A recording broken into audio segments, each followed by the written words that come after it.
Hello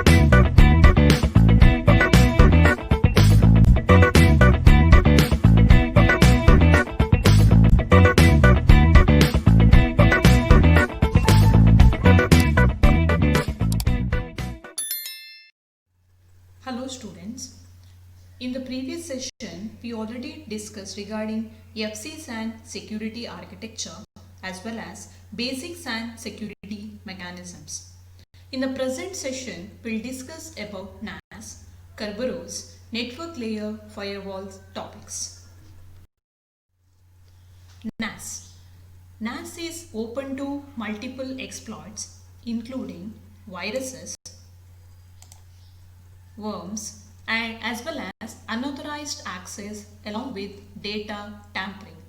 So we have to consider different security mechanisms. Those can be implemented in NAS architecture in order to secure the data as well as the storage networking infrastructure. So we need to adopt some set of security mechanisms so that we can secure the data as well as the storage networking infrastructure. So in the diagram, we shows the different components of NAS. So it consisting of different components like NAS head, so that is CPU and the memory. So this is the NAS head which consisting of CPU as well as the memory. One or more NICs, that is network interface cards. So those network interface cards which provide the connectivity to the network. The third component is an optimized operating system for managing NAS functionality. So we need to consider optimized operating system in order to manage as well as control NAS functionalities.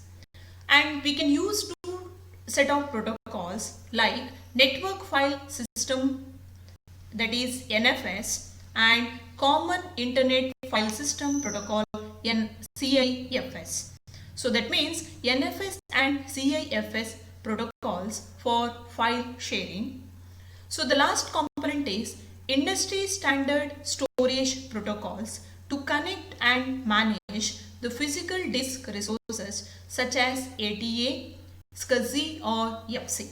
So we need to have some set of storage protocols, that is industry standard protocols, to connect as well as manage the different physical disk resources. So we can observe that in the diagram, here we are having two protocols. So Windows client 2, so Windows client which uses CIFS protocol and Unix client which uses NFS protocol, and both the clients which are connected to the IP network, internally that IP is connected to the NAS device. So NAS device consisting of NAS head and the storage array. And I can say that the NAS head consisting of the network interface, the protocols like NFS, CIFS, NAS device OS, that is optimized operating system, followed by the storage interface. NAS file sharing. So we can consider Windows access control list. So Windows supports two types of ACLs. The first one is discretionary access control list. In short, we can call it as DACLs, and system access control list, so that is SACLs.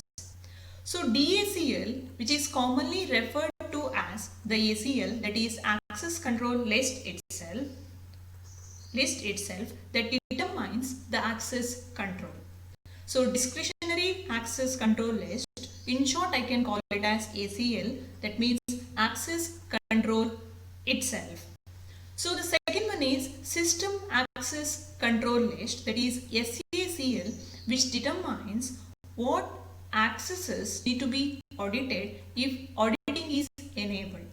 So what set of accesses need to be audited if at all auditing is enabled. So in the case of Windows, which supports two different types of access control lists. First one is DACL. In short, I can call it as ACL itself. And the second one is system access control list, which specifies which specifies or determines what accesses need to be audited if at all auditing is enabled. So next we'll take NAS file sharing with respect to Unix permissions. For Unix operating system, a user is an abstraction that denotes a logical entity for assignment of ownership as well as operation privileges for the system. A user can be either a person or the system. So in the Unix operating system, user is an abstraction that denotes a logical entity for assignments. So that logical entity which specifies the ownership as well as operational privileges which are given to the system. Here I can say that the user means either a person or else a system operation. Unix system is only aware of the privileges of the user to perform the specific operation. So this Unix system is only aware regarding the privileges whatever given to the user in order to perform the specific operations in the system, and also which identifies each user by the user ID. So for individual users, either the user may be a person or the system, the user ID will be assigned. So regardless of whether the user is a person or the system operation or a device. So for individual user, UIDs will be specified. So that means the user ID will be specified regardless of the user may be a person or a system operation or a device. Authentication requires verifying the identity of a network user. So here we can observe that we are having two different types of clients. One is the Unix client, that is user root, and the Windows client. So in the case of Unix environment, so the login credential lookups on a NIS, that is Network Information System server, is considered. Similarly, the Windows client authentication can be done by considering Windows Domain Controller. So Windows Domain Controller will check the authentication of the Windows client. So authorization defines the different user privileges. So authorization in the sense which specifies some set of privileges. The authorization technique for Unix users and Windows users are different. So the authorization privileges given to the Unix client and Windows clients both are different. Unix files uses mode bits to define the access rights. So the Unix system which uses mode bits to define the access rights, but the Windows system or Windows which uses ACLs to identify or in order to allow or block specific rights to the respective users for a particular file. So but in the case of NAS environment, we can observe that the NAS device which receives the request from both Unix client as well as Windows client. So this NAS device supports both of these methodologies. So it will support for the Unix client as well as Windows client.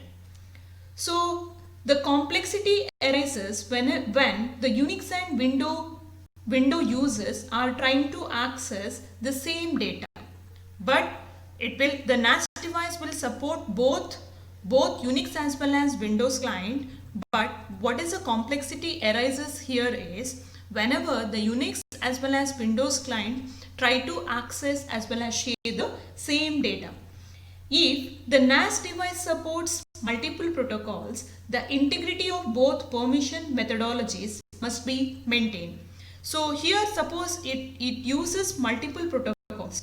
The integrity of both permissions, that is authentication, need to be maintained. So the NAS device vendors provide a method of mapping Unix permission into the Windows permission. So we are using in the NAS device, the NAS device vendors, they'll provide some set of mapping in order to convert the Unix permission into the Windows permission, or else Windows permission into the Unix permission, so that we can consider these complexity of multiple protocol.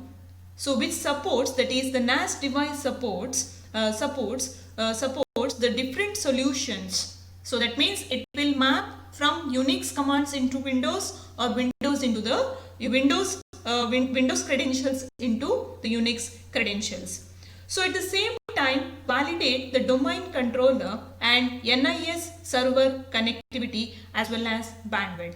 So suppose it's providing its credentials to both the clients, irrespective of the client may be Unix or Windows, but the NAS device need to check the domain controller as well as NIS server connectivity followed by the bandwidth. So now we'll take what is the meaning of authentication. Authentication requires verifying the identity of a network user, therefore which involves a login credential lookup on the network interface system. So authentication means, so we'll give some set of information, or we'll give the login credential to the user. Either user may be either device or storage, whatever. So these credentials can be used in order to log in. Or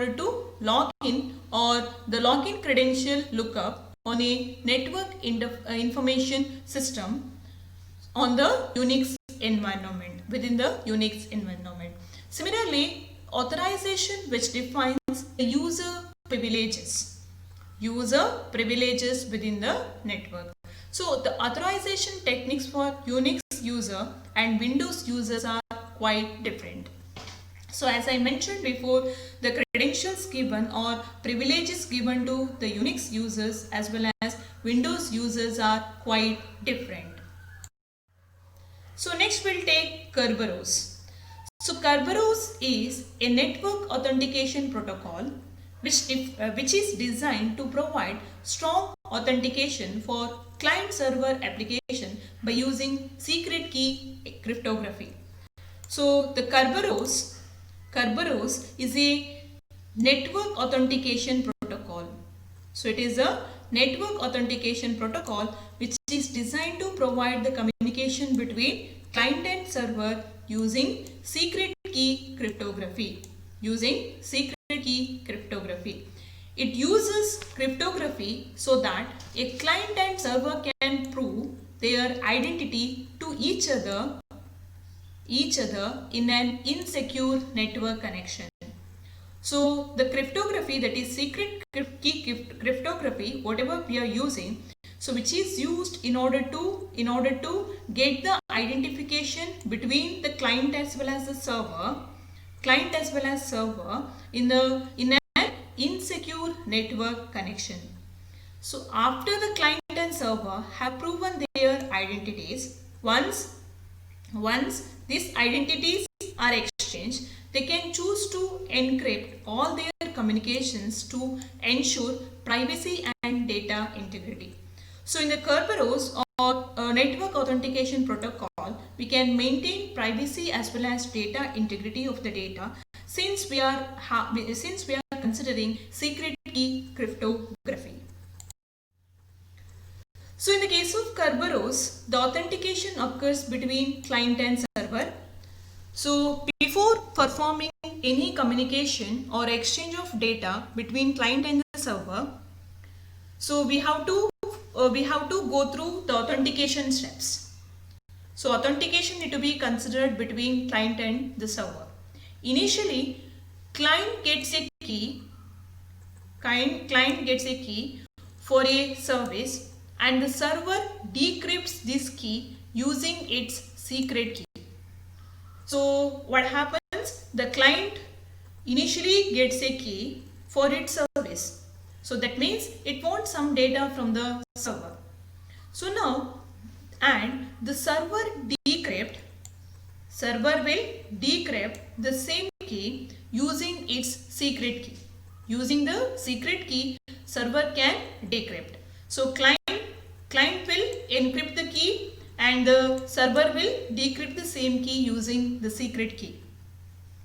So any entity, user or a host that gets a service ticket for the Kerberos service is called as Kerberos client. So what is the definition of Kerberos client? Any entity, either any entity or else a user or a host that gets a service ticket. So the service ticket can be considered with respect to an entity, user or else a host for a Kerberos service. So the service ticket will be granted in order to have the Kerberos service. So that client is called as Kerberos client. So this client may be either an entity, user or a host. The term Kerberos server generally refers to the key distribution center. So we are having the server which is responsible in order to grant a key or ticket, and that server is called as key distribution center or KDC. So the term Kerberos server generally refers to the key distribution center, that is KDC. The key distribution center implements the authentication service, that is AS, and ticket granting service. So what are the two services which are provided by KDC are: the first service is authentication service and the second service is ticket granting service. So one is AS and the other one is TGS. So next we'll take Kerberos authentication. So basically we are having around 8 steps in the case of Kerberos authentication. So we'll take one by one. What happens during step 1? Initially, the user logs onto the workstation in the Active Directory domain using an ID as well as password. So the client computer sends the request to the AS that is running on the KDC. So KDC consisting of AS as well as ticket granting ticket concepts, and this AS is running on the KDC for a Kerberos ticket. The KDC will verifies the user login informations from the Active Directory. So it will verify the user login informations in the Active Directory. So during step 2, the KDC will respond with an encrypted ticket granting ticket, that is TGT, and an encrypted session key. So the KDC will transmit the TGT as well as session key to the Windows client. So now during step 3, when the client requests a service from the server, it sends a request by consisting of previously generated ticket granting ticket plus the server name. So that means the encrypted with the session key and the resource informations to the ticket granting center, that is to the Kerberos center. So now the Kerberos will transmit those informations into the Active Directory. So the KDC will check the permission in an Active Directory and ensures that the user is authorized user or not. So KDC will send these informations into the Active Directory and it will check whether that user is an authorized user or not. So after that, the KDC will return during step 4. The Active Directory will return the informations into the KDC. So during step 5, the KDC returns a service ticket to the client. So during step 5, the Kerberos will return the key to the service ticket to the client. So that is in the encrypted format, and once again the Windows client will transmit that Kerberos ticket into the NAS device. So that is during step 6, the client sends that service request to the server. So here server in the sense NAS device. So during step 7, the NAS device decrypts the server portion of the ticket and stores the informations in the key tab file. So the NAS device will decrypt the ticket whatever received, and it will decrypt the server part and it will store within the key tab file. So as long as the client Kerberos ticket is valid, so this authorization process does not need to be repeated. So as long as this client authentication is valid, until or unless, so this session key will be valid. So after that, the client server session is established. So now the client to server session is established. The server returns a session ID to the client. So now the server, in the sense here it is NAS device, will returns the session ID to the client, which tracks the client activity such as file locking as long as this session is active. So this is how the authorization concept can be considered with respect to the Kerberos. So it's having around basic 7 steps, followed by exchange of ID proof, that is basic user informations, followed by ticket granting ticket, validation of that ticket, as well as at the NAS device or at the server, so that session key will be encrypted. And so finally the actual communication will take place between client and the server. So these are the detailed explanation what happens during step 1, step 2, step 3 and step 4. So the last is finally the client server session will be established. The server returns a session ID to the client which tracks the client activity such as file locking as long as the session is active.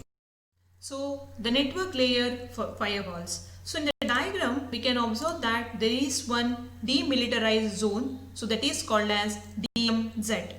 A demilitarized zone or DMZ is used in the networking environment. So this DMZ environment, the server that need to be accessed through the internet are placed between two sets of firewalls. So the application specific ports such as HTTPs or FTPs are allowed to access the data through the DMZ firewall or DMZ server. But here the DMZ which blocks the internet based traffic. So that means the internet based traffics are blocked, are not allowed through the demilitarized zone. The server in the DMZ may or may not be allowed to communicate with the internal resources. So this DMZ, that is the server that is the application server located within the demilitarized zone, which may or may not allow to communicate with the internal resources. So in such setup, the server in the demilitarized zone is an internet facing web application accessing data stored on a NAS device which may be located on the internal private network. So since it's not possible to access, so this application server cannot access any other traffic or network, so that I can say that, so in such setup the server in the DMZ is an isolated server isolated server, and DMZ is an internet facing web application while accessing the data which is stored on the NAS device. So in the case of network layer firewalls, so the most common network layer firewall is a router. So this router, it will filter out the traffic based on the source as well as destination IP addresses as well as ports. So in the network layer, the basic type of firewall, we can use it as router, which can filter out the traffic based informations on source as well as destination IP addresses and ports. Usually fast and operate transparently to the user. So network layer firewalls are implemented in NAS environment to protect the NAS device from various attacks. These network layer firewalls can check the network packets as well as compare them to a set of configured security rules. So in the case of NAS environment, so we can implement the network layer firewalls so that we can check the network packets and compare them with respect to the set of configured security rules. The packets that are not authorized by the security rule are dropped and not allowed to continue to the destination. So in the case of NAS environment, so we can implement network layer firewalls and we can set some set of rules. So the packets travel towards the network, but so those packets are not authorized by the security rules.